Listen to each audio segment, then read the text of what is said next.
जैन साहब आप ही बता दीजिए भाई, ये क्या देश में क्या करवा दिया आपने? हाँ, क्या करवा रखा है? मतलब पूरा देश, वो सही कह रहे हैं कि पूरे देश में खुदाई करा दें? हाँ, क्या दिक्कत है? लीजिए साहब, क्या दिक्कत है? क्या दिक्कत ये बजी ताली, इसको कहते हैं ताली बजाना। मान गए साहब, आपको बता रहा हूँ कि जो हिंदू मुस्लिम तहजीब है। एक सेकंड सर, रुकिए अंसार, मैं बता रहा हूँ, आपको पूरा मौका दिया ना मैंने, और आपको आपके बीच में किसी को मैं इनके लिए ताली बजा रहा हूँ। मैं अच्छी बात है, शांति से बस। मतलब पूरा देश खुदाई करते वो ताली बजा रहे हैं, कमाल की बात है साहब। हाँ, बजेगी ताली, बिल्कुल बजेगी। ये देखिए, कोई दिक्कत सुनिए ना सर, सिर्फ सुनिए। आप कानून के जानकार हैं, ठीक है? एक मिनट सुन तो लीजिए, मेरे को तो सुन लीजिए, माय लॉर्ड सुन लीजिए जरा। हाँ जरा सुनिए। अब भाई प्लेसेस ऑफ वर्शिप एक्ट बना, भाई कानून बनाना तो अदालतों का काम नहीं है। कानून बनते हैं, उन पे अमल करना और उसके हिसाब से चलाना, उसके हिसाब से फैसले देना। प्लेसेस ऑफ वर्शिप एक्ट बना ताकि देश में जो हिंदू मुस्लिम भाईचारा है वो कायम रहे, टेंशन अननेसेसरी ना आए। इतिहास में जो था एक्सेप्शन, एक बाबरी था। अभी बार बार ये क्यों पिक किया जा रहा है? क्या मकसद है इसके? अब मैं बोलूं? हाँ बिल्कुल बोलिए। देखिए ऐसा है, सब लोगों ने गलत नैरेटिव सेट कर रखा है। ठीक है, सही कर दीजिए। प्लेसेस ऑफ वर्शिप एक्ट गुलामी के चिन्ह को बनाए रखने के लिए एक्ट बनाया गया। अच्छा। पहली बात, जनता, यहाँ की हिंदू जनता उस एक्ट को सहन करने के लिए तैयार नहीं है। तो एक्ट को ही चैलेंज कर दें? बिल्कुल चैलेंज है, ऑलरेडी है, वो कार्रवाई चल रही है। और वहां से नहीं होगा तो गवर्नमेंट से उसको निरस्त कराएंगे, वो बात की बात है। ठीक है, मैं अभी बात कर रहा हूँ कि गड्ढे क्यों ना खोदे जाएं।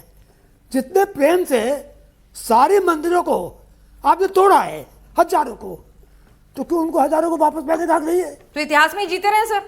हाँ, वर्तमान ना देखें, भविष्य ना देखें। भविष्य में देखें, इतिहास में देखेंगे। अच्छा। बिना इतिहास देखे भविष्य नहीं देख सकते। ये आप लोग की एक कार्ता की निशानी है।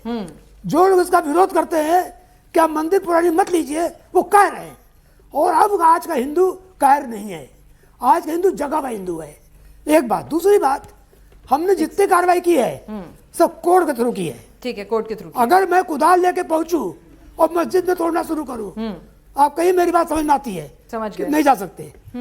मैंने जो काम किया है और मेरी टीम ने जो काम किया है, चाहे काशी हो, मथुरा हो, गौशाला हो, कई मस्जिदों का मामला है, सब के सब कोर्ट में है और कोर्ट से जीत के आ रहे हैं। और ये संवैधानिक परंपरा है, संविधान के हिसाब से जीत के आए हैं। इसलिए आप ये गड्ढा खोदो वाली बात, ये मजाक उड़ा रहे हैं और कानून का बखौल उड़ा रहे हैं। ठीक है, अगर कानून के तहत काम करते हैं तो सही है। ठीक है, सही। दूसरी बात, एक से सुन लीजिए। यहाँ का जो फैसला आया है, ऐसे नहीं आया है।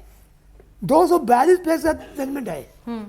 एक एक सबूत साक्ष्यों के साथ जो मौजूद है। माता की मूर्ति दिख रही है, हिंदू देवी देवता दीवार पर खुदे हुए हैं, संस्कृत की विचार खुदी हुई है, और आप कहते हो मस्जिद है, तो आप कहते हो उसका खुदाई कराएंगे? अरे भाई, जहां अन्याय हुआ है। प्लेसेस वर्शिप एक्ट क्या है सर, समझा दीजिए बच्चों को, आप कानून के जानकार हैं, अच्छे से बता पाएंगे। मैं दो चीज बताऊंगा। प्लेस ऑफ वर्शिप एक्ट के बारे में मुस्लिम पक्ष ने मिसनोमर फैला रखा है। नहीं, जो है वो बताइए, किसने क्या कर रखा है वो छोड़ दीजिए। एक मिनट सुनिए, कहूंगा क्यों नहीं, मिसनोमर फैला रखा है। मिसनोमर नहीं, आप ये बताइए ना क्या है। दो मिनट समय दीजिए, दो एक मैं बताऊंगा। आर्कोलॉजिकल सर्वे एक्ट 1958 और प्लेस ऑफ वर्शिप, दो के बारे में बताऊंगा और एक मिनट बताऊंगा। Place of worship act section 4 सब क्लास 3A में क्या लिखा है कि जो मॉन्यूमेंट एंशिएंट मॉन्यूमेंट एक्ट से गवर्न होते हैं, एएसआई के अधीन आते हैं, उन पर लागू नहीं होगा। ठीक है, पहली बात।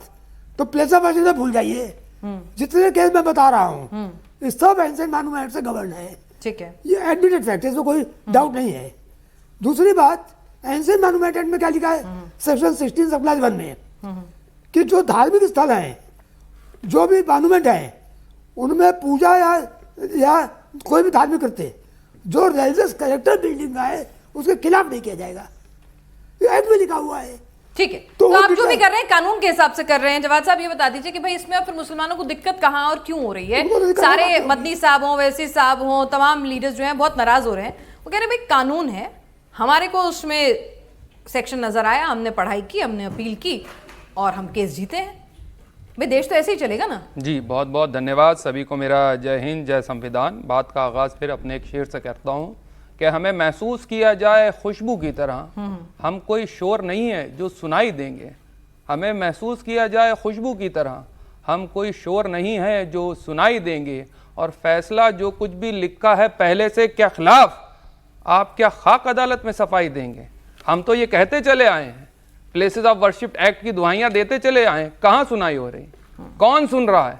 कौन समझ रहा है? किसके पास जाएं, कहां बताएं अपने हक और अपने दर्द की बातें? सुनने को तैयार कौन है?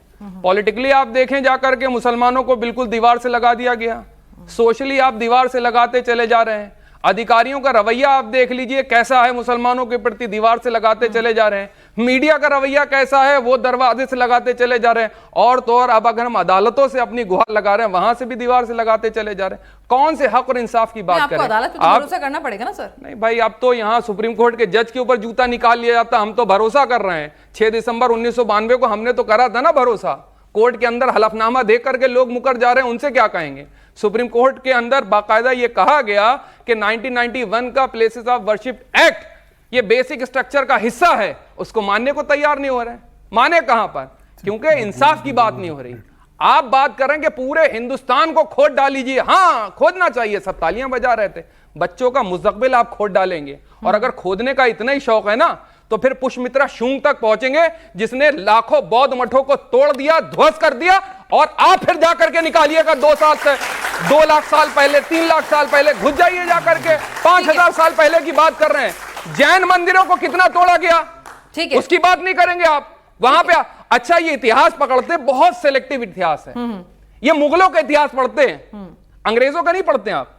200 साल से अंग्रेजों ने भी बहुत सी चीजें खराब करी हिंदुस्तान के अंदर, आपने कभी उनके खिलाफ तो बोला नहीं, क्योंकि वहां से अंग्रेजों का वो आज भी डर बना हुआ है ना। हो सकता है गोरी चमड़ी वाला उधर से बोल दे, ए तुम्हारे ऊपर कल से सैंक्शन लगेगा 18%, 25%। माई बाप, माई बाप, माई बाप जी हुजूर करते पहुंच जाएंगे। ये डर है आपके अंदर। चलिए आरपी सिंह साहब, हमारे देश के अंदर लाइन लगी हुई सरेंडर की, गैस है नहीं।